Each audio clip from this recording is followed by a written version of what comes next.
I'm going to be showing you how to make a Likame picture frame. You can put this in a hallway, put this in a classroom, put it at your office, and you put whatever photo that you want inside, and then people can click the button and increase the number of people who like it.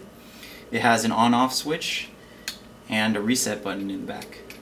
The back of the frame has the PCB board, which I'll be showing you how to solder, 2 buttons, a place for AA batteries, and an area to put your picture in.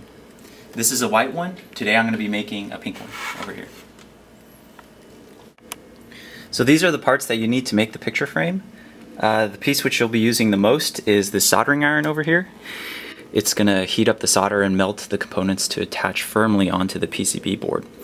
You'll need some solder to use with the soldering iron, some wire strippers, some type of glue like a 2-part epoxy or some super glue, 2 AA battery holders, some eye protection in case the solder flux flies back into your eyes, whatever stickers you want to put onto the frame, some bright LEDs to have the numbers, a button, 2 wires, some PCB standoffs to attach to the frame, some screws to attach the PCB board to those standoffs, some crimp attachments and protectors so they don't short together, some chips, these are counter chips, a button for the reset button, this is a momentary push button switch, 2 resistors, one a 22k ohm and one a mega ohm, and a capacitor, approximately 800 picofarads. That can vary a lot though. And this board, which everything will be mounted onto. And last but not least, your picture frame. You'll also be needing this power button switch. This is one of the trickier components to attach because you'll be needing to glue it on. So what I've noticed helps a lot is to work from the bottom up, so solder all the components on that are flat and closest to the PCB board, like these chips. Attach those first and work your way up. The last piece you want to do are the peripherals, like the battery holders and the wire. But first we're going to be soldering these chips on. Okay. So these have a certain direction that they can go to.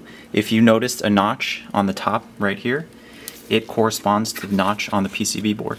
If you flip it in the other way, it won't work. Notice that I plugged them all in already and they're securely. You want to make sure they're placed in nice and taut. Flip it over to the back side and you want to solder in each connection. You want to make sure they don't short together, which means they're touching together, and you just want to put the right amount of solder. It's sort of hard to describe exactly how much to put on each, but you basically want a little TP shape on each of the soldering leads, like this one right here. And just go down.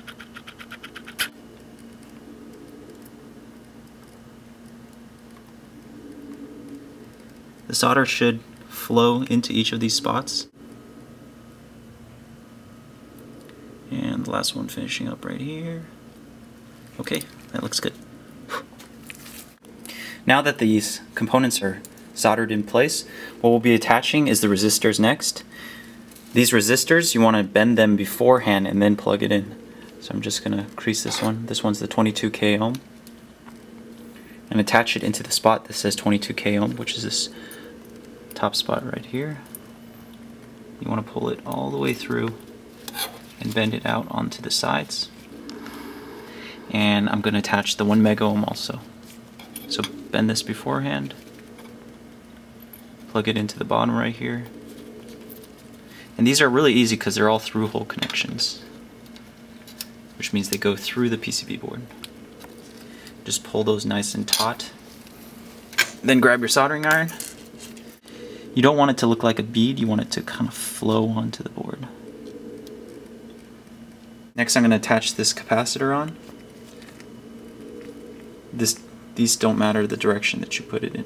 So bend it beforehand, place it through the hole that says 860 picofarad, and solder this one in place. Once that's done, you can trim off these backs so they don't bother you. Next, I'm going to attach this power switch right here. So this will be needing some of the 2-part epoxy for. You just want to get some material that you can throw away because this will harden on. You don't want it to stick to the tape. This you can use almost anything. I'm just going to use a piece of leftover wire. Works well enough. So just stir it together.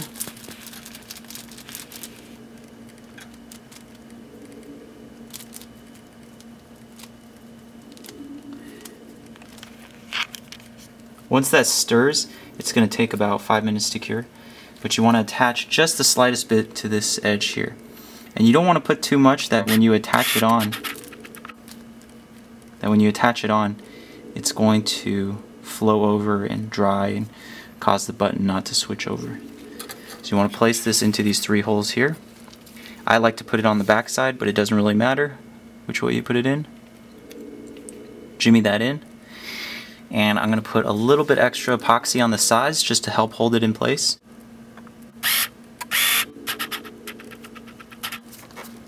Okay. And then you want to clamp that down while it dries. Well, it takes about 5 minutes. To clamp this down, I'm just going to use this little paper clip right here and just attach it on and let that set for a bit. While that's setting, we can attach the other components on. You want to make sure that these are right side up, because although it may look like it fits in 2 ways, it'll only work in one of the ways. So the bottom part should be this little dot right here. That should correspond with this little dot that I put at the corner of each of the LED squares. Okay, so I attached all 3 in, and you want to make sure they're really flush with the PCB board. You want to make sure to press down on them pretty firmly, otherwise they're not going to fit into the frame later. So after that's pushed down, you'll notice all these slots need to be soldered in as well.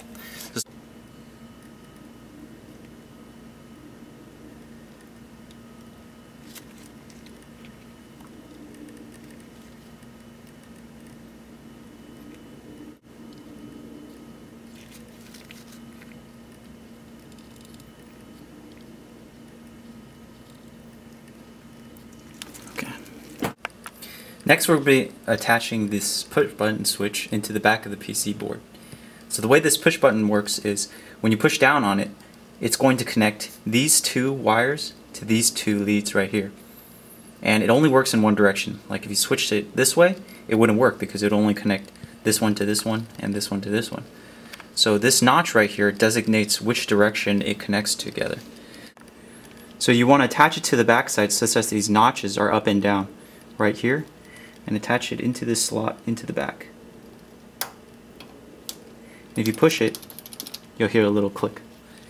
So next we're going to be soldering in both this and the switch that we glued in a little while ago.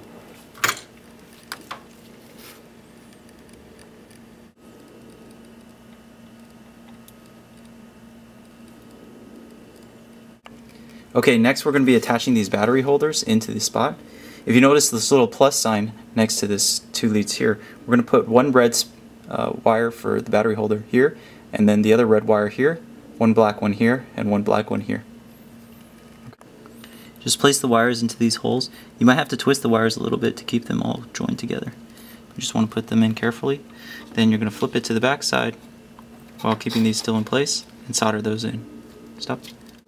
Okay, so the attachment is just like that. 2 battery holders, red on one side, black on the other. Next we're going to be attaching these standoffs into each one. So you want to attach them into each corner and screw them inside. The standoffs are going to be facing towards you. So you're going to put the screw in here, hold it down with your thumb, and just kind of screw it into place. Do this for all 4 sides. Okay, stop. Next we're going to be stripping these 2 wires on both sides and attaching them into this place here. This is going to eventually attach to the button. So just take your wire strippers and strip off approximately 1/4 of an inch, give or take.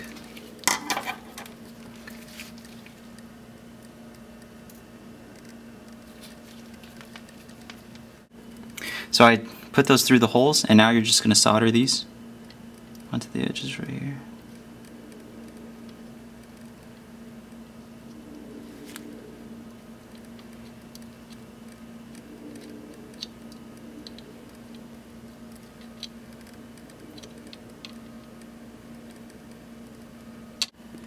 So on the other end, you want to strip these off the same way you did before, but before you do that, you want to slip on these covers beforehand. These are going to help later on when you attach the crimps on, but you want to do it first so you don't forget. Then just strip off these ends.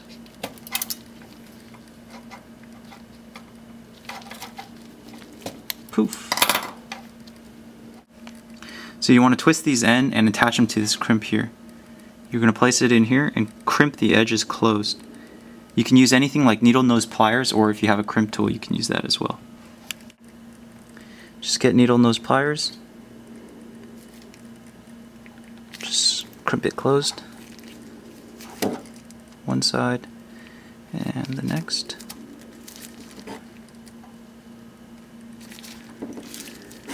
And then you'll do that again for the other one.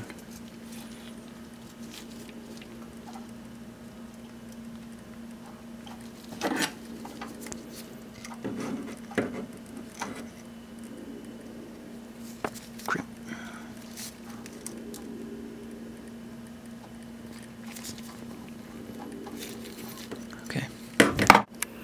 After it's crimped on, you want to slip these covers over each of these. If you try to put these on afterwards, it's a lot harder. So you want to put glue on each of these 4 standoffs.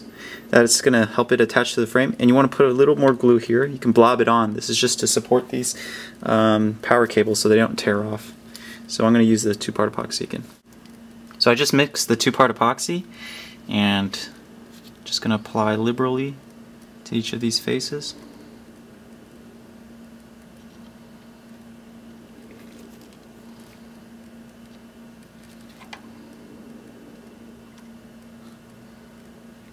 This part's real fun because you can just blob big ooze here.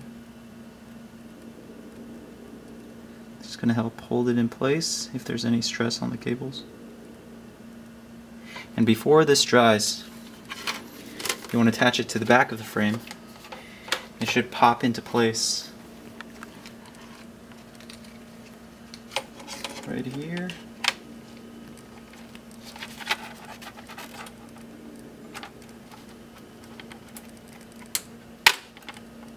Like that.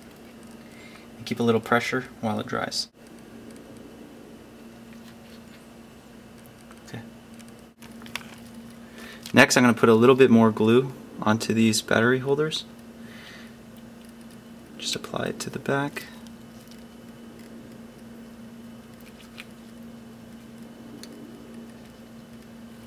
And then just stick them in whatever configuration you want to put these in. I'm just going to put them in the corner right here. And just hold them down for a bit. Next you're going to take the button and attach it through the front of the frame into the back of the frame. And screw on this ring right here to hold it in place.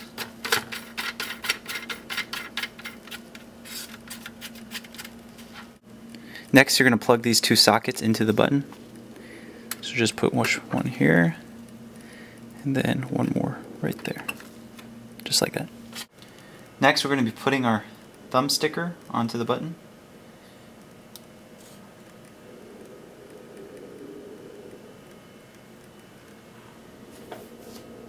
Make sure that's nice and straight.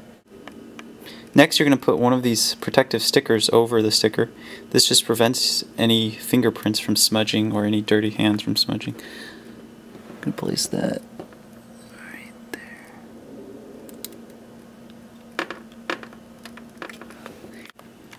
Next we're going to attach this final sticker on. This is a clear sticker. And just kind of line it up with the numbers. Like so.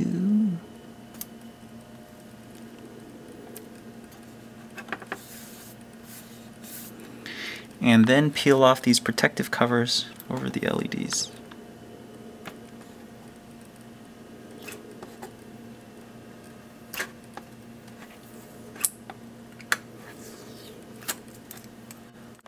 So there's places for 4 batteries. You actually only need to put in 2 batteries, but I put in an extra battery bank just to extend the battery life. But make sure to refill these fresh if you're going to do 4 or either 2 at the same time. Now to test if it works. Push the power button. There you go. Hit the reset button on the back. Restarts.